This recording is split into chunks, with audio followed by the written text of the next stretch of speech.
Cleared to go. Sure, Mohit. All right, good. So, ladies and gentlemen, good evening to all of you. It's as auspicious a day as we can get to, a day of harvest across the country, from Punjab to Karnataka. It shifts by a day as we move into Tamil Nadu and Kerala, but a day of celebration nonetheless because the crops are supposed to be ready for the harvest. And my name is Mohit Nirula. I work with Columbia Pacific Communities, and it's my absolute honor and privilege to introduce the speaker that we have for this evening. He goes by the name Ruskin Bond, and I could tell you if I were an ageist that he's 85, but that matters not a whit to him. Uh, he did start writing at the age of 17, but that's also incidental. So age is really not what we're here to talk about. I could tell you that he started by writing Room at the Roof or Room on the Roof, but then he's written 500 other stories and novels as well. And we'd lose all the time if I were to tell you about that. I could tell you about his first award, the John Llewellyn Rees Memorial Award that he won for his first story. But then I should also tell you about the Padma Shri in 1992 and the Padma Bhushan in 2014. I could tell you about how his journey started from a rented home or a rented Barsati in Dehradun, which was also the subject of his first book. I could then trace his journey through London and Delhi and where he is now, Landour of Mussoorie.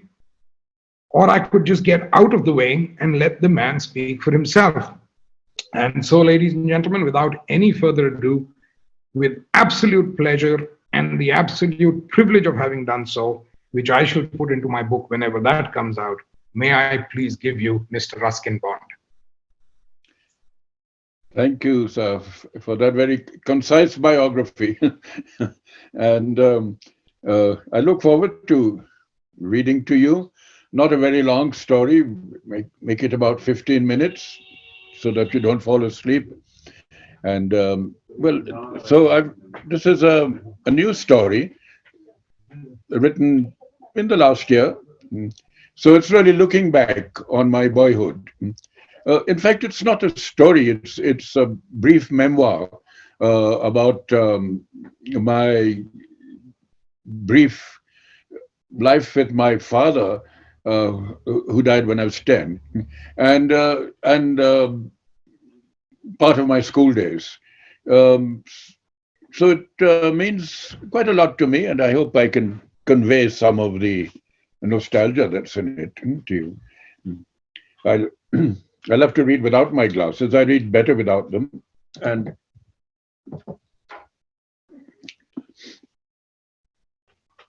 so it's called Breakfast at Barogue. Barogue is a small hill station on the way to Shimla. It's well over 70 years that I actually breakfasted at Barogue, that little railway station on the Kalka Shimla line. But last night I dreamt of it, dreamt of the station, the dining room, the hillside, and the long dark Baroque tunnel, which meant that had been present in my subconscious all these years and was now striving to come to the fore and revive a few poignant memories. Should I go there again? The station is still there, and so is the tunnel. Just check there. I'm told that the area has been built up over the years so that it is now almost a mini hill station. All right? That wouldn't surprise me. Our villages have become towns, our towns have become cities, and in a few years' time, our country will be one vast megacity with a few parks here and there to remind us that this was once a green planet. I don't remember any dwellings around Baroque, just that one little station and its one little restaurant with a cook and a waiter and its one little station master. No, such a small station couldn't have had someone as important as a important station master, so someone quite junior must have been in charge. Never mind, it was breakfast that was important, and that I was with my father and on my way to Simla and a boarding school. The boarding school was the least desirable part of the journey. It was almost 2 years since I had been in a school, and I was perfectly happy to continue living in an ideal world where schools need not exist. The breakup of my parents' marriage had resulted in my being withdrawn from a convent school in Mussoorie and taken over by my father, who was then on active service with the RAF. It was 1942, and World War II was at its peak. Against all regulations, he kept me with him, but to do this, he had to rent a flat in New Delhi. Most of the day, he was at work, and I would have the flat to myself, surrounded by books, gramophone records, and stamp albums. Evenings, I would help him with his stamp collection, for he was an avid collector. On weekends, he would take me to see Delhi's historic monuments. There was no dearth of them. And from the stamps, I learned geography, from the monuments, history, and from the books, literature. I learnt more in 2 years at home than I did in a year at school. But finally, he was transferred, first to Colombo, then Karachi, then Kolkata, and it was no longer possible for me to share his quarters. I was admitted to Bishop Cotton School in Simla. We took the rail car from Corker. It glided over the rails without any of the huffing and puffing of the steam engine that dragged the little narrow gauge train up the steep mountain. I would be traveling in that train in the years to come. But on this, my first to Simla, I was given the luxury of the rail car.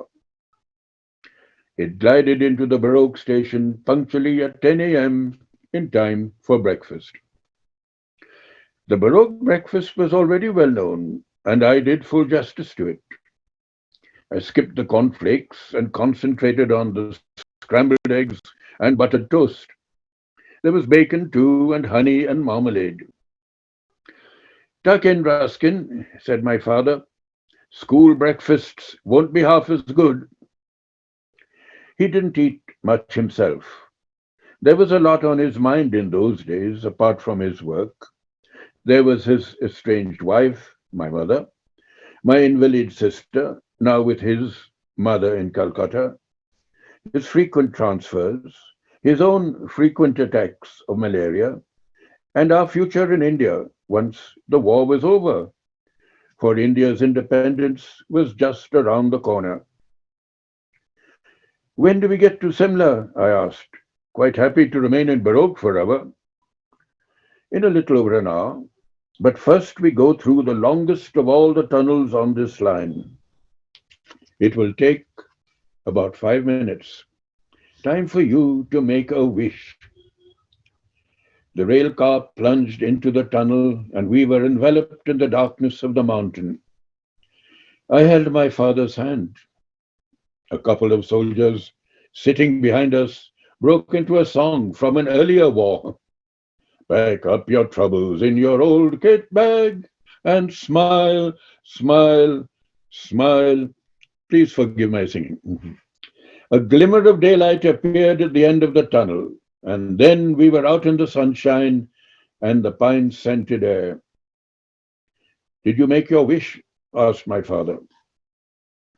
I nodded. I wished that my mother would come back. He was silent for a few moments. Do you miss her a lot? No, I don't miss her, I said firmly. I'm always happy with you. But you miss her all the time. I don't like to see you so sad. I've often asked her to come back, he said, but it's up to her. She wants a different kind of life. And that was true. She was still very young, about 30, and she enjoyed parties and dances and a busy social life. My father was in his early 40s. He liked staying at home, listening to classical music. When he took a holiday, he went in search of rare butterflies. My mother was a butterfly too, pretty, merry, fluttering here and there, but most unwilling to be displayed in a butterfly museum. I suppose for most of us, big or small, life is just a succession of making mistakes, and we spend most of our time trying to rectify them. Marriage was a mistake for both my parents, but I was a product of that mistake. In the time he had, my father did his best for me, and how proud I was of him when he accompanied me down to my new school. He was wearing his dark blue RAF uniform with its flying officer's stripes, and uniforms, especially officers' uniforms, made a great impression among schoolboys in those wartime days. He worked for a unit called Codes and Ciphers, helping to create new codes or breaking down enemy codes. It was important work and secret work, but there was no glamour about it. This was prep school, junior school, and certainly more fun than senior school, still a couple of years away. Still, I was always looking forward to the winter break when I would be with my father again for at least 3 months. And there he was, waiting at the old Delhi railway station as my train drew alongside the platform. He was still in Delhi at her headquarters, and I made the most of my time with him. Connaught Place was close by, and 2 or 3 evenings every week we would go to the cinema. There were four to choose from: the Regal, the Rivoli, the Odeon, and the Plaza, all very new and smart and showing the latest films. The bookshops were there too, and the record shops, and Wenger's with its confectionery, and the milk bar with its milkshakes, and quality with its ice creams. It was hard to believe there was a world war going on in Europe and Asia and North Africa and the Pacific, or that the Quit India movement was at its height, and that my father and I might have to leave the country in the near future. He spoke about it sometimes and of the possibility of my going to school in England. We did not talk about my mother, but I noticed that he still kept a photograph of her in his desk drawer. It was back to school in March, when the rhododendrons were in bloom. This time I went up with the school party in the small train with its steam engine chugging slowly up the steep inclines. The journey took all day. We did stop briefly at Baroque, but we were not allowed to get down from the train. One or two boys were certain to be left behind. I looked longingly at the little restaurant on the far side of the platform, but it was tea time, and breakfast was meant for the rail car. The school year rolled on. My father was transferred to Karachi and then to Kolkata. He had grown up in Kolkata and knew the city well. He wrote to me every week, and in his last letter, he told me that I could look forward during the winter holidays to the new market with its bookshops, the botanical gardens with its ancient banyan tree, the zoo, the riverfront, the great Maidan where hundreds of people would be taking the evening air. I was hoping he would come up to see me during the autumn break, but instead I had news of another kind.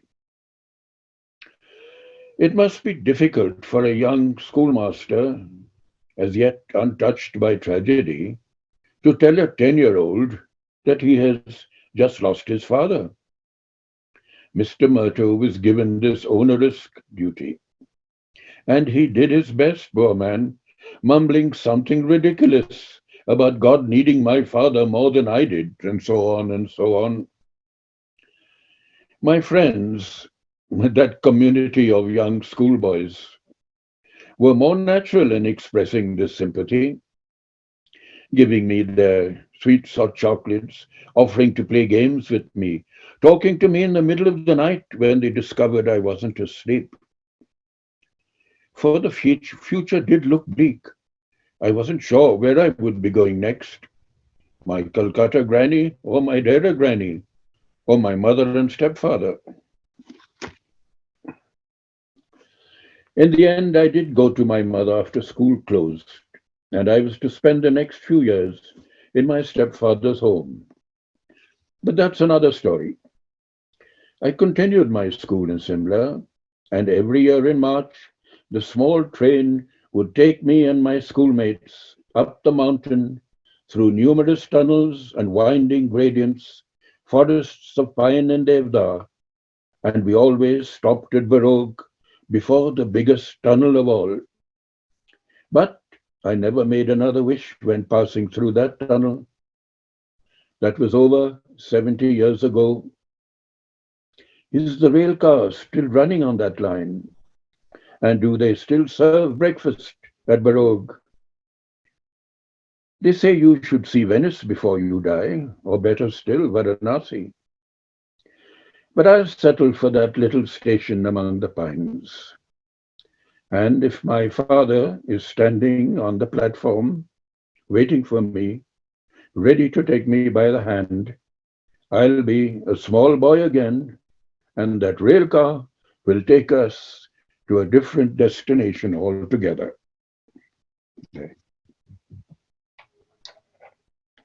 Sorry, it was a little sad, but it was also a happy story. Now,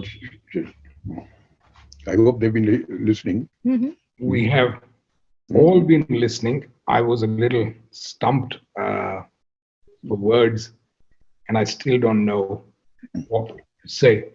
We've got comments coming saying it was very touching, but actually, I wonder if you still have the taste of that scrambled egg in your mouth, uh, because sometimes the best meals are indeed had with one's parents at a young age at such places on journeys where the travel is more important than the destination. So thank you so much for that, Mr. Bond. What we'll do is we'll take just a 3-minute break. I'm reading some comments to you just so that you know.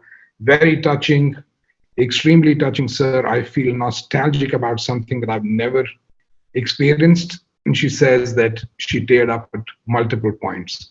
So if as an author and as a son, what can I say? The comments speak for themselves. Naveen, we take a break now, or should we just kick on straight to the questions? Pyali, this question is for you, actually.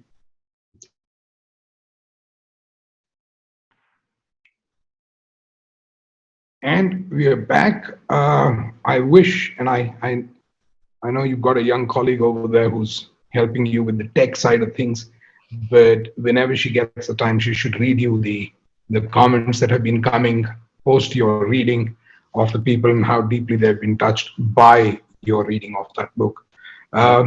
Just a couple of questions. I know we've got only a finite amount of time with you on this interaction. So the first question, and it kind of starts from the banyan tree that's there in the story that you told us. It's also the logo around which our company, Columbia Pacific Communities, has built its promise. It's about being ageless and being a shelter to all those who travel. Our question to you is, in many ways, Mr. Bond, you symbolize what we in our company call positive aging, an approach to life which delinks the numerical age with aging per se. How have you approached life and the passage of time on a personal basis yourself?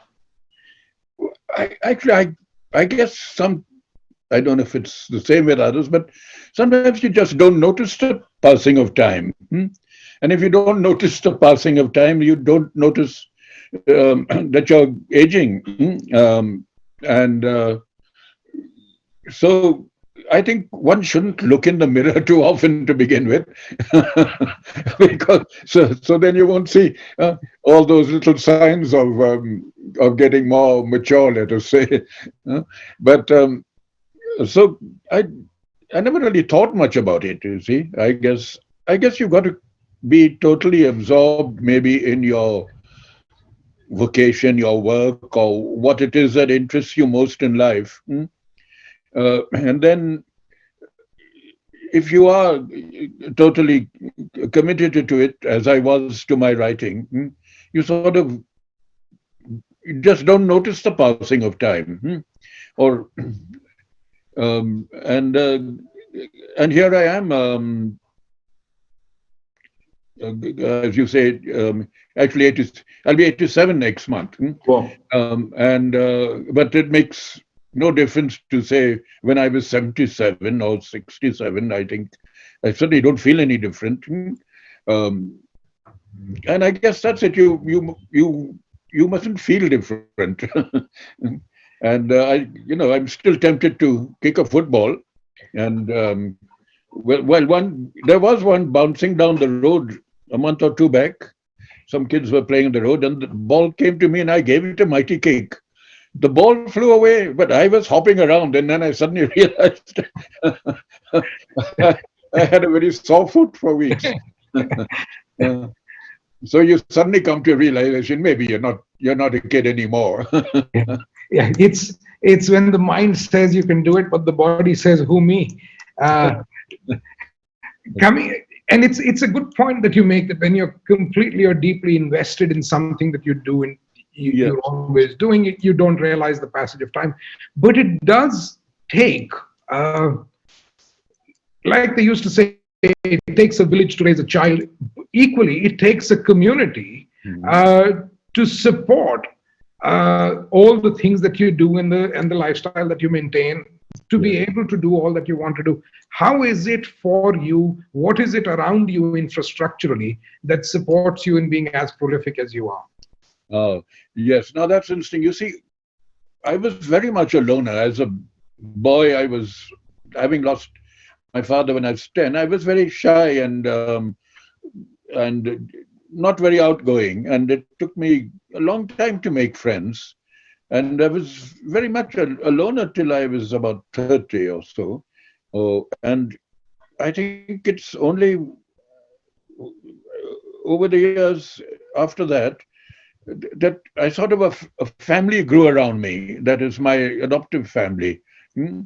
There was uh, Prem, who came to work with me from his village, and with his wife, and all their little children sort of grew up in front of me. Now, this was in the early 1970s, and they are now in their 30s and 40s, and some of them have children. So I've got this family that has grown and grown. So that I get mixed up between grandsons and great grandsons and daughters, but because some are small and some are big. But so they have in a way sustained me.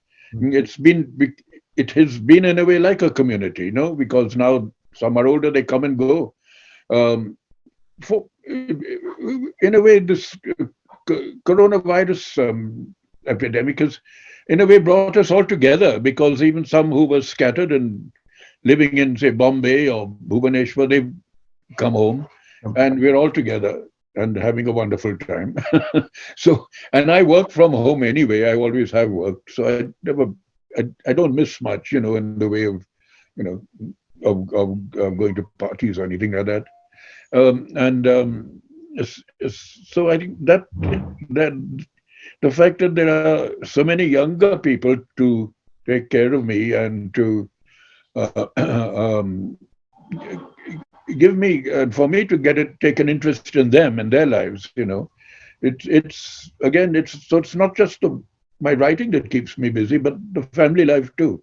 That's So exactly right. I'm going to just read a comment for you from the many that are coming. This is from Pratyusha. She's and the comment says, "I read Rusty, the first novel in my life, in class 8.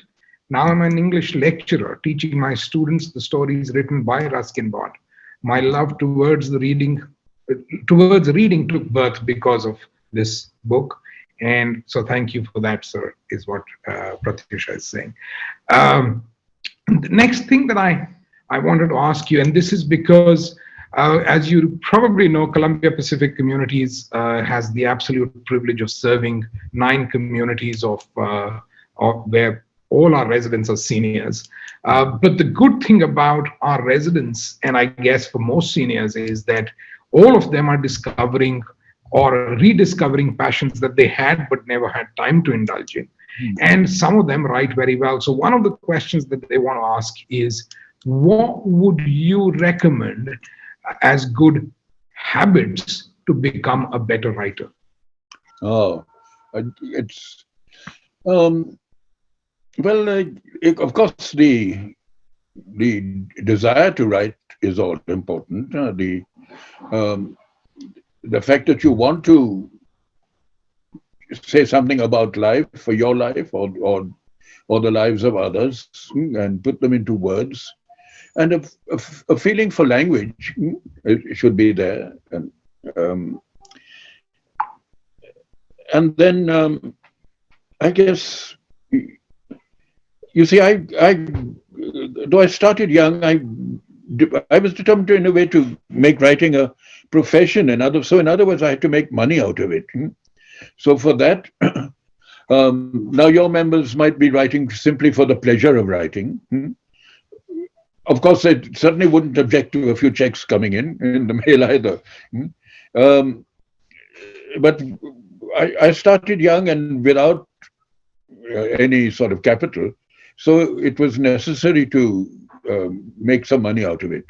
So, and over the years, I managed, actually. I think that I've been very lucky in that I've made a living for the better part of my life doing something that I enjoy doing, because I enjoy writing. And even if if I had to do something else, I would still be writing. So in that way, I've been lucky, and I think that desire to be a writer or a full-time writer is usually in most people at a young age. But I don't think it has to be. I find myself in a way now, in this last year, uh, um, sometimes people ask me a silly question like, when are you going to retire? I mean, writers don't retire. And in this last year, I've written, in fact, more than I do in most years because we've been chained down a bit. But I've been, and also the wonderful thing about growing older is that you have so much more to write about. There's your whole life behind you, and you've met so many interesting people. You've done so many interesting things. The world around you has changed; it's constantly changing. So you can't run out of Material. which, and as a youngster, you don't have enough to write about. So we have that advantage when we get into our mature years. Well, listen, thank you so much. I know we've taken more time than you initially promised us, but thank you so much on behalf of all the people who are here and who've enjoyed. I'll tell you clearly from the comments, I can see that they've enjoyed many of your books. But what they've really loved today is to hear about Breakfast at Baroque from yourself, and it was an absolute privilege. We hope I that know one day, that video of yours that you have a very attractive dining room, reminding me of the Baroque at Baroque. So I might turn up one day. I'll tell you, it's got the most fantastic tiles which we are designing to reflect an era gone by. But the scrambled eggs will be fresh. That I can promise you. Whenever you are next in Bangalore, we'll find you a home with a little window which will look onto a nice little view so that you can continue writing. But you'll be more than welcome. Thank you so much for your time, and we wish you the very best. May the approach that you have to life continue. May the vigor that you bring to your writing continue, and may we be blessed with more stories from your pen in the times to come. Thank you so, so much. My thanks to you. Thank you so much, sir.